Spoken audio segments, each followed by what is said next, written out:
자, 이제 192쪽의 기본 문제 이제 한번 답을 맞춰 보도록 할게요. 문제 다 푸셨죠? 자, 첫 번째, 물체를 구성하는 입자의 운동이 활발한 정도를 우리는 뭐라고 한다? 온도라고 합니다. 아까 다 설명했고요. 고체에서 물체를 구성하는 입자의 운동이 이웃한 입자의, 요게 핵심이네요.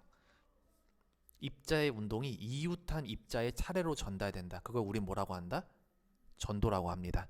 그러니까 교실로 따지자면 내가 책을 친구한테 좀 전해달라고 했을 때 앉은 친구들이 책을 한 명 한 명씩 전달해 주는 거.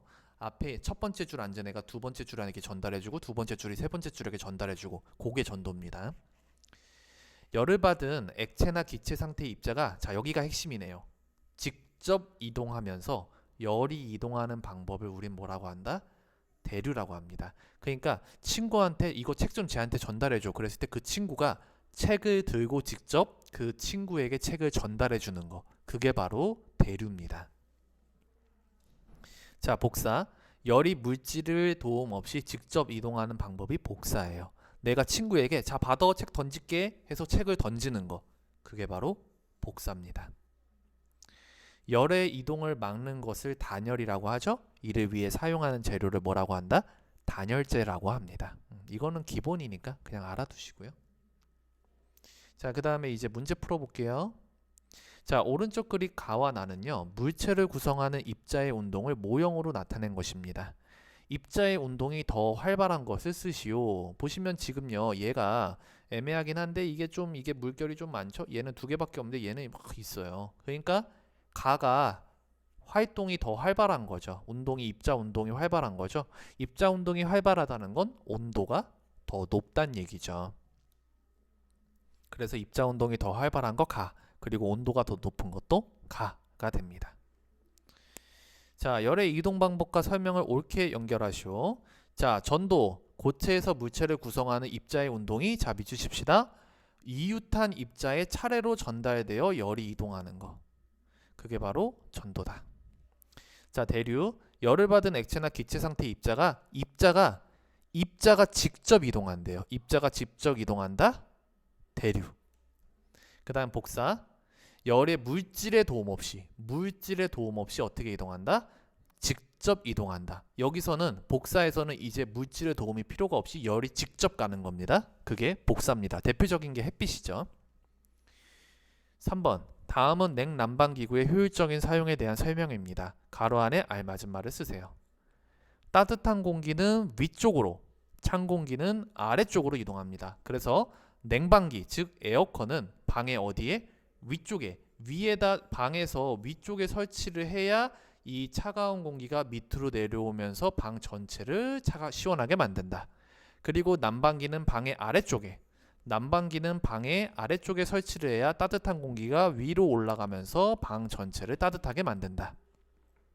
그래서 요거 각 냉방기와 난방기의 설치 위치를 꼭 알아주세요. 자, 그 다음에 밑에 B를 볼게요. 온도가 높은 물체에서 온도가 낮은 물체로 열이 이동하여 두 물체의 온도가 같아진 상태, 그걸 우린 뭐라고 한다? 열평형 상태라고 합니다. 온도가 높은 물체에서 온도가 낮은 물체로 열이 이동하여 두 물체의 온도가 같아져요. 그게 열평형 상태. 더 이상 열의 전달이 이루어지지 않는 거죠. 온도가 같기 때문에. 온도가 다른 두 물을 접촉하면 뜨거운 물의 온도는 어떻게 된다? 낮아지겠죠. 왜냐하면 열은 항상 뜨거운 데서 고온에서 저온으로 이동을 하기 때문에. 그리고 찬물의 온도는 당연히 고온에서 온 열을 받았기 때문에 높아지겠죠. 시간이 지나면 두 물의 온도가 같아집니다. 물이 너무 뜨거워, 그럼 찬물 섞으면 되잖아, 그지? 그러면 이제 미지근하지나 서로 이제 온도가 같아지는 거죠. 온도가 다른 두 물을 접촉하면 뜨거운 물은 열을 잃어 입자의 운동이 어떻게 된다? 둔해진다. 뜨거운 물은 열을 잃었기 때문에 입자의 운동이 둔해지고, 찬물은 열을 얻어서 입자의 운동이 어떻게 된다?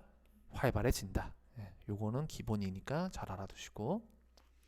자, 그 다음에 4번 문제를 볼게요. 오른쪽 그림은 뜨거운 물과 찬물을 접촉하였을 때 시간에 따른 온도 변화를 나타낸 것입니다. A와 B 중 처음에 뜨거운 물을 쓰시오.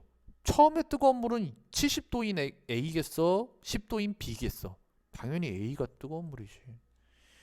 시간이 충분히 지나면 A와 B의 온도는 어떻게 되나요? 얘는 내려오고 얘는 올라가서 결국에 6분이 지나니까 온도가 30도로 일정해지죠. 그래서 온도는 같아진다. C와 같은 상태를 무엇이라고 합니까? C, 열평형이라고 했었죠. 열평형. 그 다음에 5번. 오른쪽 그림은 온도가 다른 두 물체 A와 B를 접촉시켰을 때의 입자의 운동을 모형으로 나타낸 것입니다. 가에서 A와 B 중 온도가 더 높은 물체를 쓰래요. 지금 보시면 얘가 물결이 더 많죠? 얘는 두 개밖에 없는데, 그러니까 얘가 훨씬 온도가 높은 거죠. 왜? 온도가 높으면 입자의 운동이 활발하니까. 그 다음에 열의 이동 방향. 항상 얘기했죠? 열은 고온에서 저온으로, 온도가 높은 곳에서 온도가 낮은 곳으로 이동을 한다. 그러니까 당연히 A에서 B로 이동을 합니다. 자, 그리고 시간이 흐르니까 서로 똑같아졌죠? 이런 상태, 지금 나와 같은 상태를 무슨 상태라고 한다? 열 평형 상태라고 한다. 더 이상 온도 변화가 일어나지 않습니다. 다 뜨거운 거 다 좋기 때문에. 오케이. 자, 그러면 잠깐 이제 영상을 멈추시고 뒤에 이제 193쪽부터 어디까지 풀어볼 거냐면요. 193, 194, 그 다음에 195까지 한 번에 쭉 풀어볼게요. 자, 영상을 잠깐 멈추시고 한번 문제를 풀어보세요. 그 다음에 해설 강의를 보도록 할게요. 항상 문제를 푸시고서 여러분들이 해설 강의 보셔야 돼요.